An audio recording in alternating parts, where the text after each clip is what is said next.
The real question is this: was all this legal?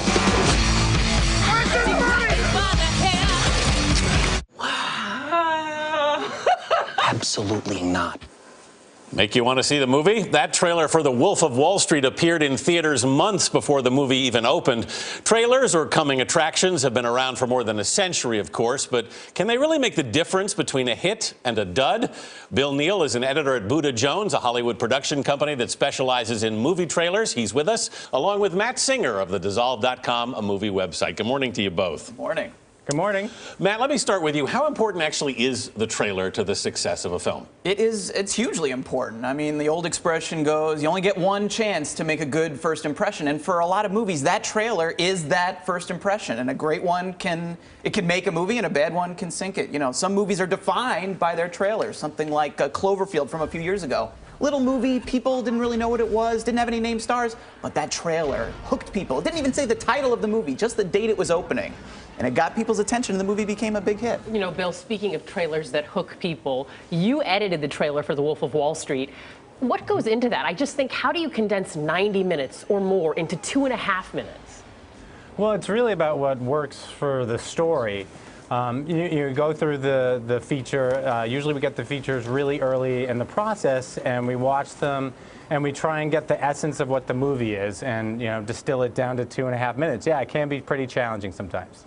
Matt, have movie trailers changed a great deal over the past century? They have. I mean, when they were, for one thing, when they were introduced, the name actually made sense. They actually did trail the film. You know, you would go see a serial, and they would advertise next week's installment with a trailer that followed the feature. And as movies have gotten more sophisticated, and I think particularly as editing has gotten more sophisticated, the trailers have gotten more sophisticated as well. And you used to see just like extended bits of scenes, and now we go to a moment, an image, a line of dialogue. It's just, little segments like that are really what define it now. But Bill, since movie companies have so much invested in these trailers, is there a formula? Do they tell you all of them should fit a certain rubric?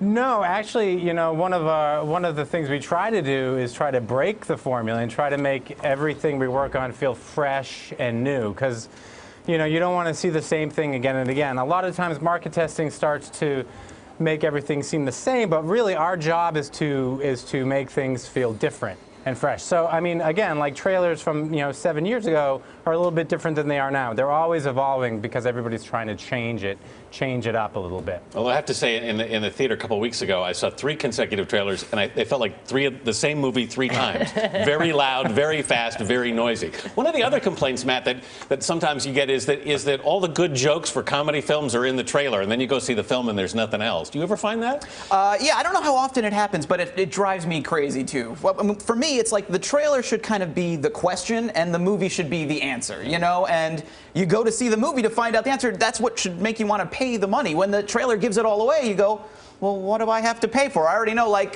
something like Tom Hanks' movie Castaway. It told you whether or not he got off the island. What do I have to go see the movie for if I already know what's going to happen to Tom Hanks? But Bill, do you ever feel guilty when you edit these? Because I know sometimes you must think, gosh, this is such a good trailer. The movie was Well, we get the movies pretty early on in the process, and we don't know how the movie's ultimately going to turn out. We always hope for the best. So the trailers we make, we try to make they're the movie we imagine will be finally done. So it's never good for us to judge the movie before it's out. A lot of times I've worked on movies and I've been like, I don't know, it's going to be so great, and then it comes out and the final version of the movie is much better than anything I ever imagined. And so we always kind of are optimistic that way. Fascinating stuff. Bill Neal, Matt Singer, we'll see you all at the movies. Thanks for being here. Great, thank you.